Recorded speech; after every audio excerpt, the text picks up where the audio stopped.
మంచిదే. ఇక్కడ మీరు ఒక సూక్ష్మాన్ని గుర్తించాలి. మేము వెళ్ళింది పెట్టుబడులు తీసుకురావడానికి. తెలంగాణ రాష్ట్రంలో పెట్టుబడులు పెట్టడానికి. అది స్వరాష్ట్రమైనా, స్వదేశమైనా, విదేశీ సంస్థలైనా వాళ్ళ దగ్గరున్న సొమ్ము తెలంగాణ రాష్ట్రంలో పెట్టుబడులుగా మార్చి పరిశ్రమలు పెడితే తద్వారా తెలంగాణ రాష్ట్ర ప్రభుత్వానికి పన్నుల రూపంలో ఆదాయం రావాలని, నిరుద్యోగ యువతి యువకులకు ఉద్యోగ ఉపాధి అవకాశాలు రావాలనేది మా లక్ష్యం. అందుకోసం మేము అక్కడికి వెళ్ళినాం. కానీ మీరు చెప్తున్న కేసులో రాష్ట్ర ప్రభుత్వం సొమ్ము కొల్లగొట్టి విదేశాలకు తరలించిండ్రు. ఇక్కడి డబ్బులు తీసుకెళ్ళి లండన్లో వీళ్ళు పెట్టుబడులు పెట్టిరు వీళ్ళ కోసం. మేమేమో ప్రజల కోసం అక్కడి నుంచి పెట్టుబడులు తీసుకొచ్చినాము. వీళ్ళేమో ఇక్కడ ప్రజల సొమ్మును కొల్లగొట్టి విదేశాలలో పెట్టుబడి పెట్టుకున్నారు. ప్రజల సొమ్ము కొల్లగొట్టిన వాళ్ళ మీద కేసులు పెట్టినాం. ప్రజల కోసం సొమ్ములు తీసుకొచ్చి పెట్టుబడులు పెట్టించినందుకు మమ్మల్ని ప్రజలు అభినందిస్తారు. ఈ రెండింటికి ఉన్న తేడా ఇది. సరే, ఇక వెళ్ళి ఫిర్యాదు చేసిన ఆయన బానిస మనస్తత్వము, ఆలోచన విధానము, ఆయన ఏదో ఒక రోజు ఆ బానిస సంఖ్యలు తెంచుకోవాలని మేము కోరుకుంటున్నాం. ఎందుకంటే ఒక సంవత్సరంన్నర వెనక్కి వెళ్తే వారు ఏం మాట్లాడినరు, వారు ఈరోజు ఏం మాట్లాడుతున్నారు, వారు ఎవరి కోసం తాపత్రయపడుతున్నాడు, ఇవన్నీ మేము అందరం చూసినాం. కాబట్టి ఆ విషయాలతో అసలు విషయాన్ని పక్కదారి పట్టించవచ్చని వాళ్ళు ఏమన్నా అనుకున్నా అది వాళ్ళ భ్రమ.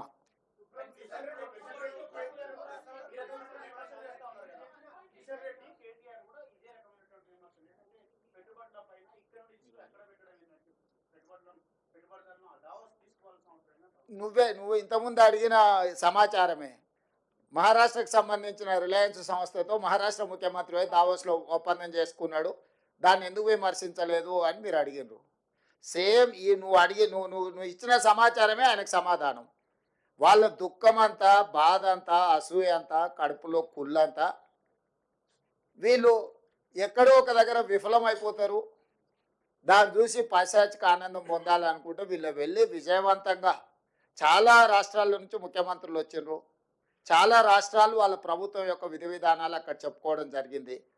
అందరినీ పరిగణలోకి తీసుకున్న తర్వాత ఇతర రాష్ట్రాల నుంచి, ఇతర దేశాల నుంచి తెలంగాణ రాష్ట్రము అద్భుతమైన పెట్టుబడులను సాధించింది.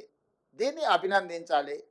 కడుపులో కుళ్ళు ఉన్నోళ్ళు, మా మీద అసూయ ఉన్నోళ్ళు అభినందించారు, ఏడుస్తుంటారు. ఏం చేస్తాం వాళ్ళని చూసి? ఇప్పుడు పెట్టుబడుల గురించి మాట్లాడుకుందాం చారి గారు. నేను మీకు ఒకటే చెప్పదలుచుకున్నా. ఈ మధ్య రీసెర్చ్లలో ఒక కొత్త జబ్బు ఏదో కనిపెట్టిండ్రు. అంటే డాక్టర్లు మన ఏదో మాట్లాడుతూ చెప్తాను, అటెన్షన్ సీకింగ్ డిజార్డర్. అంటే ఎక్కడికైనా పెళ్ళికి వెళ్తే పెళ్లి పిల్లగాని మీదనే ఎక్కువ అటెన్షన్ ఉందనుకో, ఆ పోయినోడు నేనే పెళ్లి పిల్లగాని అయితే బాగుండని. ఎక్కడైనా సావుకు పోయిండు, గొప్ప శవయాత్ర జరుగుతుంది అనుకో, అంటే ఈ శవయాత్ర గొప్ప జరుగుతుంది, నేను శవాన్ని అయితే ఇంకా బాగుంటుండని. అంటే వాళ్ళకి ఎంతసేపు ఉన్న అటెన్షన్ అంతా వాళ్ళ మీదనే ఉండాలని ఒక పిచ్చి ఉంటుంది. ఆ పిచ్చితోని పెళ్లి పోతే పెళ్లి పిల్లగాడు కావాలని, సావుపోతే శవం కావాలని ఇట్లాంటి కోరికలతో కొంతమంది ఉంటారు. నేను చెప్పేదాన్ని పెట్టుబడుల గురించి.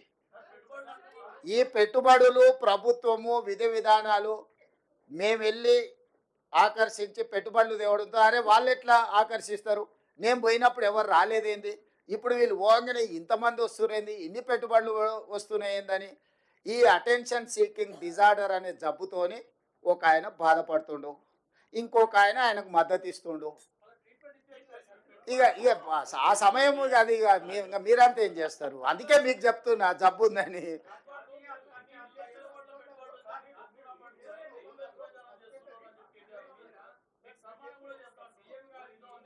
ఏంటి అండి?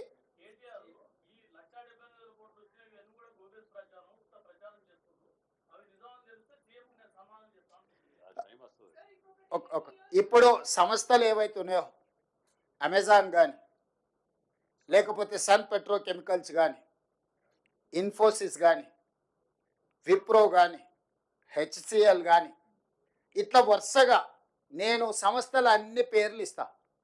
ఒకవేళ ఈ ప్రభుత్వం గొప్పల కోసం ప్రచారం చేసుకుంటే ఆ సంస్థలు ఎక్కడైనా వాళ్ళు అధికారికంగా మేము ఒప్పందాలు చేసుకున్నామని అంటారా? అంటే ఒక మనిషి యొక్క లేఖితనము, అజ్ఞానము. ఇప్పుడు ఐటీఈఎస్ సింగపూర్ ప్రభుత్వం మాతో ఒప్పందం చేసుకున్నది సాంకేతిక పరిజ్ఞానంతో. అంటే సింగపూర్ ప్రభుత్వము మాతోని ఒప్పందం చేసుకుని మేము కాదు, వాళ్ళు చెప్తున్నారు కదా. అదేవిధంగా ఎస్టీటీ డేటా సెంటర్ సింగపూర్ నుంచి, అదేవిధంగా క్యాపిటల్ ల్యాండ్, ప్రపంచంలోనే పెట్టుబడులకు Blackstone investments, capital land అనేది ఒక పెద్ద సంస్థ, ఆల్రెడీ వాళ్ళ ప్రజెన్స్ ఇక్కడ ఉంది ఆ సంస్థ. అదేవిధంగా హెచ్సిఎల్ టెక్, ఇన్ఫోసిస్, విప్రో, ఎక్లాట్ హెల్త్ సొల్యూషన్స్, వరల్డ్ ఎకనామిక్ ఫోరంలో ఉండే digital health actual, Skyroot Aerospace, ఇక్కడ ఆల్రెడీ రాకెట్లు తయారు చేస్తున్నారు, మీకు తెలుసు కదా వాళ్ళు.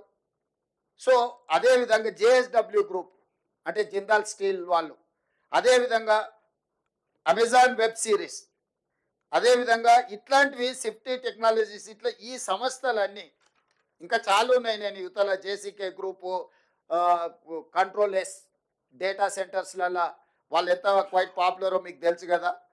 యూనిలివర్, ఇప్పుడు మన దగ్గర ఉన్న హిందుస్థాన్ లివర్ లిమిటెడ్ ఒరిజినల్ మాతృక యూనిలివర్, వాళ్ళు వాళ్ళ సంస్థను ఏర్పాటు చేస్తామన్నారు.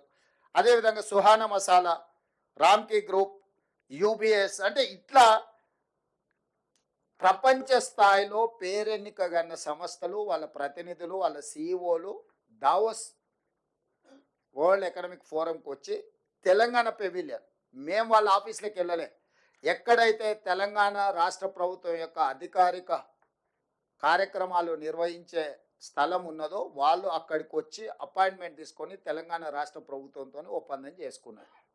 ఇవాళ ఆ ఒప్పందాలను కూడా ఇప్పుడు ఆయన అన్నాడు కదా, ఈ లిస్టు మీకు అఫీషియల్గా మా ప్రతినిధులకు చెప్తాను, ఈ టోటల్ అఫీషియల్ డాక్యుమెంట్ మీకు రిలీజ్ చేస్తాం, ఏ సంస్థ నుంచి ఎన్ని వేల కోట్ల రూపాయలు ఒప్పందం చేసుకున్నాము. ఈ ఒప్పందాలను మా నుంచి సేకరించడం కాకుండా ఆ సంస్థల నుంచి మీరు క్రాస్ చెక్ చేసుకోండి, నిజంగానే ఈ సంస్థలు మీరు తెలంగాణ రాష్ట్ర ప్రభుత్వంతో ఒప్పందాలు చేసుకున్నారా, భవిష్యత్తులో మీరు తెలంగాణ రాష్ట్రంలో పెట్టుబడులు పెట్టదలుచుకున్నారా అని మీరు కనుక్కోండి. 60,000 కోట్ల రూపాయల ఒప్పందం చేసింది అమెజాన్, 45,000 కోట్ల రూపాయల ఒప్పందం చేసింది సన్ పెట్రోకెమికల్స్. అంటే 1,05,000 కోట్ల పెట్టుబడులు ఈ రెండు సంస్థల గురించి నేను వివరాలు చెప్తున్నా. మిగతా ఇన్ డీటెయిల్ ఇక్కడ ఉన్నది. ఈ సంస్థలన్నిటిని కూడా మీరు పోయి వెరిఫై చేయండి, నిజ నిర్ధారణ కమిటీ వేసుకొని. ఇప్పుడు ఈ లిస్ట్ అంతా దాదాపుగా ఎంతమంది సంస్థలతోని, దాదాపుగా 25 సంస్థలతో చేసుకున్న ఒప్పందాలను, 25 ఒక 3 28 సంస్థలతో దాదాపుగా చేసుకున్న ఒప్పందాలు అన్నిటిని కూడా ఆ సంస్థల వివరాలు, ఎన్ని వేల కోట్ల రూపాయల ఒప్పందాలు వాళ్ళతో చేసుకున్నాం మీకు పూర్తి వివరాలు అందిస్తాం. మీరు పోయి ఆ సంస్థలతో క్రాస్ చెక్ చేసుకోండి. మీడియా మిత్రులు ఒక నిజ నిర్ధారణ కమిటీ వేసుకోండి, తెలంగాణ రాష్ట్ర ప్రభుత్వం చెప్తున్నది వాస్తవమా కాదా, లేకపోతే ఈ అటెన్షన్ సీకింగ్ డిజార్డర్ జబ్బుతో బాధపడుతున్నాయని చెప్తున్నది నిజమా, ఈ రెండింటిని నిర్ధారించి మీరు చెప్పండి. అసలు పెట్టుబడులు వస్తున్నాయంటే మీకు ఒకవేళ సంతోషం వ్యక్తం చేయడానికి ఇష్టం లేనప్పుడు మౌనంగా ఉండండి. ఈ అక్కసు ఎందుకు, అసూయ ఎందుకు, కడుపులో మంట ఎందుకు? కాబట్టి మీరు కూడా ఏమంటున్నానంటే ఇట్లా మాట్లాడే వాళ్ళను కొంత నియంత్రించండి. ఎక్కడైనా మీకు తెలిసిన డాక్టర్లు ఉంటే చూపించండి, వాళ్ళకు వైద్యం చేయించండి. ఏమైనా ఎక్కువ తక్కువ అయితే సీఎం రిలీఫ్ ఫండ్ అని ఇద్దాము. తిక్కలోడు ఇదే కదా, ఈరోజు ప్రెస్ మీట్ పెట్టిందే పత్రం, ఒప్పందాలు చేసుకునే శ్వేతపత్రాలు. ఇక మళ్ళీ కొత్తగా శ్వేతపత్రం ఏంది? ఆ శ్వేతపత్రం అనే పదం తెలుసా ఆయనకు? శ్వేతపత్రం అడిగేటానికి, శ్వేతపత్రం అంటే ఏంది? White paper. వైట్ పేపర్ అంటే ఏంది? డీటెయిల్స్ ఇవ్వడం. డీటెయిల్స్ అఫీషియల్గా ప్రతి ఒక్కరితో ఒప్పందాలు చేసుకున్న ఫోటోలు, వివరాలు అన్నీ మీకు ఇచ్చినాం కదా. సీక్రెట్గా ఉంటే, అన్డిక్లేర్డ్ డీటెయిల్స్ ఉంటే, ప్రకటించని అప్రకటిత సమాచారం ప్రభుత్వం దగ్గర ఉంటే మనం శ్వేతపత్రం డిమాండ్ చేస్తాం. ప్రభుత్వం పలానా సంస్థకు మాత్రమే వివరాలు తెలుసు, ప్రజలందరికీ తెలవాలి కాబట్టి వాటన్నిటిని కూడా మీరు విడుదల చేయండి అని అడిగేది శ్వేతపత్రం. అసలు ఎవ్రీడే ఏం ఒప్పందాలు చేసుకున్నాం వాటి వివరాలన్నీ మీకు ఇచ్చి మీరు ప్రచురించిన తర్వాత విత్ ఎవిడెన్స్, విత్ డీటెయిల్స్, సంతకాలు, ఒప్పందాలు చేసుకున్న వాళ్ళన్నిటిని మేము ఇచ్చినాం. అదే శ్వేతపత్రం కదా. నేను అదే చెప్తున్నా, ఏదో పదం బాగుంది కదా అని అనేసి ఆ తర్వాత దాని అర్థమైందో తెలుసుకొని అర్రే ఇట్లా అనేది లేకుండా అని ఏ పిచ్చోడు పిచ్చిపడు. నేను రాహుల్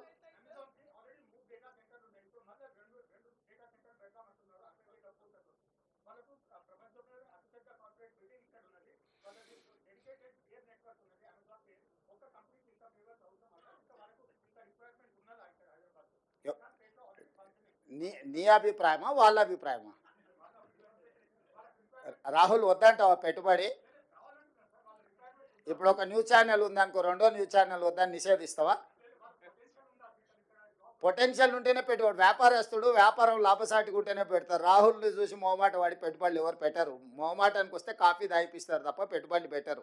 ఈరోజు మన ప్రభుత్వం యొక్క విధానాలు, ఈరోజు ఎనర్జీలో మనం తీసుకొచ్చిన ఓపెన్ యాక్సెస్ విధానం, ఈరోజు డేటా సెంటర్స్ని ఎక్కువ ఆకర్షించడం, దాదాపుగా డేటా సెంటర్స్కి రిలేటెడ్లో 1,00,000 కోట్ల రూపాయల పెట్టుబడులు ఎందుకు వచ్చినాయంటే గత ప్రభుత్వం యొక్క విద్యుత్ విధి విధానాలు, మా ప్రభుత్వం వచ్చిన తర్వాత తీసుకొచ్చిన ఎనర్జీ పాలసీతోని ఈరోజు మనం పెట్టుబడులను ఆకర్షించినాము.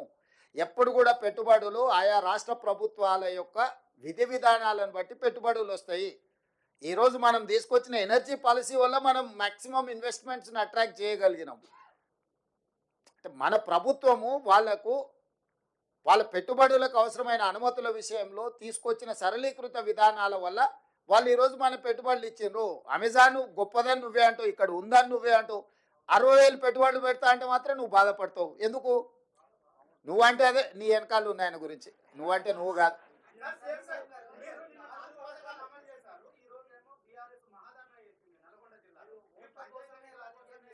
ఇప్పుడు నేను ఏమంటున్నా అంటే ఈరోజు మనం పెట్టుబడులకు సంబంధించింది మాట్లాడుకుందాం. అట్లాంటి చిల్లర పంచాయతీలకు బొచ్చడి సమయం ఉంది.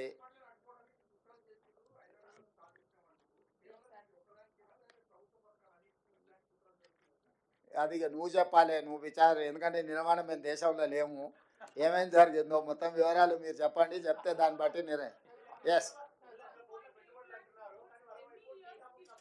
సారీ,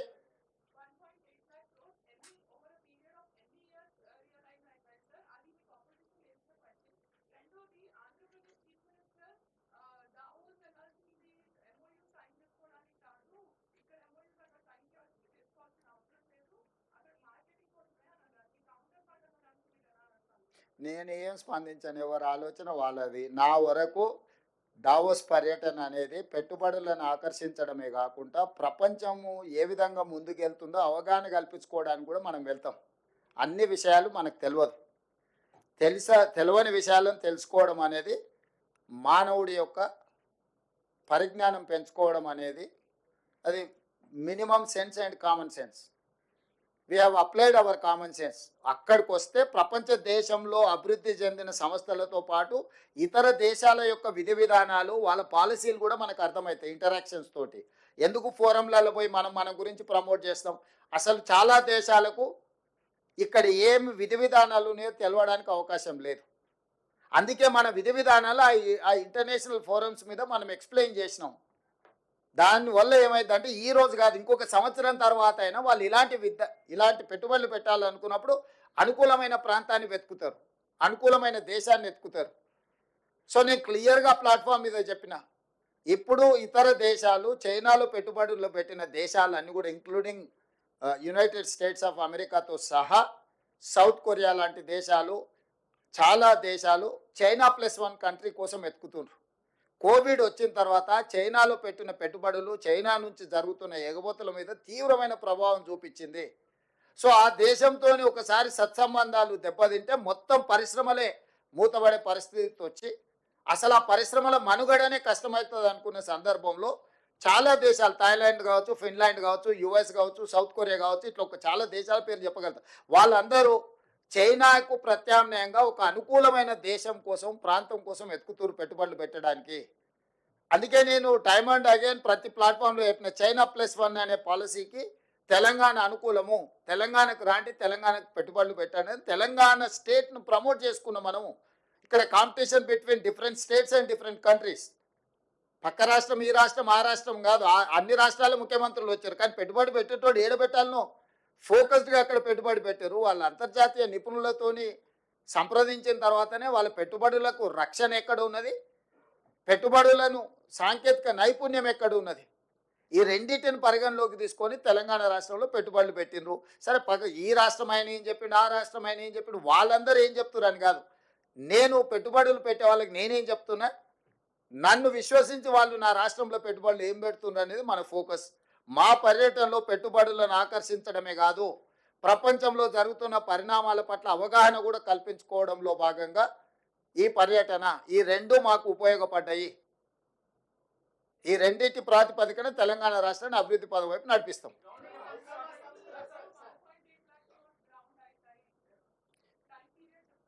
ఆ ప్రాజెక్ట్ రిపోర్ట్లని ఈచ్ అండ్ ఎవ్రీ ప్రాజెక్ట్కి దాని నేచరు, దాని యొక్క అవసరాన్ని బట్టి ఉంటుంది. ఓ దగ్గర ల్యాండ్ అవసరం ఉంటుంది, ఒక దగ్గర పర్మిషన్ అవసరం ఉంటుంది, ఇంకొక దగ్గర టెక్నాలజీ ట్రాన్స్ఫర్ చేసుకోవాల్సిన అవసరం ఉంటుంది, ఓ దగ్గర అంటే మెషిన్స్ ఇంపోర్ట్ చేసుకునే అవసరం ఉంటుంది. సో బేసిక్గా పెట్టుబడులు పెట్టాలని ఒక అవగాహనతో కూడుకున్న ఒప్పందం జరిగింది. మీకు ఇంకా సింపుల్గా చేయాలంటే పెళ్లి సూపులు అయిపోయినాయి, లగ్గపత్రిక రాసుకున్నాం, ఇక మిగతా కార్యక్రమాలని ముందలున్నాయి. మనం పెళ్లి కార్యక్రమంలో ఏముంటుంది, లగ్గపత్రిక రాసుకున్నాం అంటాం, అంటే ఇక మిగతా కార్యక్రమాలన్నీ ముందుకు ఉంటాయని. పెళ్లి సూపులు అయిపోయినాయి, లగ్గపత్రిక రాసుకున్నాం వాళ్ళు మేము, ఇంకా మిగతా కార్యక్రమాలన్నీ ముందున్నాయి. Thank you.